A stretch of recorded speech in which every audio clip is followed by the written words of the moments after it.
In this video, we're going to learn how to run Spring Boot from the command line. So during development, we spend most of our time in the IDE, so your favorite IDE of choice. However, we may want to run our Spring Boot applications outside of the IDE. And so one approach is running it from the command line. Now, when running from the command line, there's actually no need to have your IDE open and running. So whatever IDE you're using, you can simply do a file exit and move out of that and just run your app standalone or from the command line. So since we're using Spring Boot, the server is actually embedded in our jar file. So there's no need to have a separate server installed. There's no need to have Tomcat running separately because our Spring Boot apps are self-contained. Our Spring Boot apps actually include the server already. So since our Spring Boot apps are self-contained, then we have this mycoolapp.jar, and then this jar file actually includes our application code and the actual server. So it's a self-contained unit. There's nothing else you have to install. Now, running from the command line, you actually have two options. Option one is that you can use java-jar and give the name of your jar file.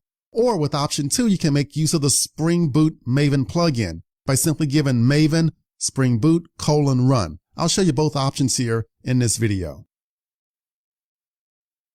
So the first option, option one, is that we simply make use of java-jar. So if we have a Spring Boot application called mycoolapp.jar, then we can simply run it from the command line by saying java-jar, and then we give the actual name of our jar file, in this case, mycoolapp.jar. And it'll start up our application, it'll start up the server, and it's up and running. There's no need for an IDE. There's no need to have a separate server installed. Here, we're all self-contained. So let's look at option two of using the Spring Boot Maven plugin. So remember, in our Spring Boot project, we have these Maven W commands. They allow us to run a Maven project. And in this case with Maven W, there's no need to have Maven installed or present on your path.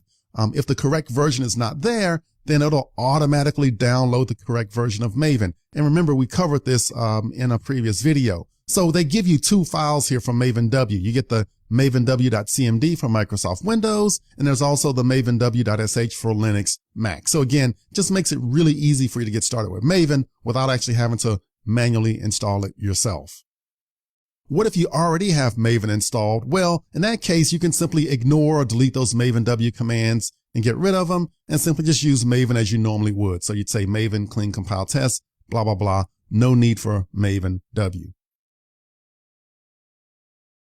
All right, so a bit more here into the specifics here with this Spring Boot Maven plugin. So in your pom.xml file, you already have this entry here that was generated by the Spring Initializer. We have this plugin here for the artifact ID of Spring Boot Maven plugin. So we can use this plugin to actually package an executable jar file or a WAR file, and we can also use it to easily run our application.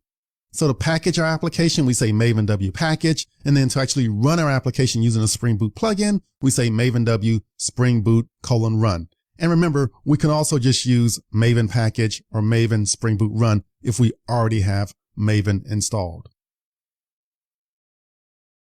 All right, so let's look at our development process here. So what we'll do in this next section is we'll actually exit the IDE, and then we'll actually package the application using Maven W package, and then we'll run it first using java-jar, and then we'll also come back and we'll run it using a Spring Boot Maven plugin of Maven W Spring Boot :run. And we'll see how different things work out, different scenarios of running Spring Boot from the given command line.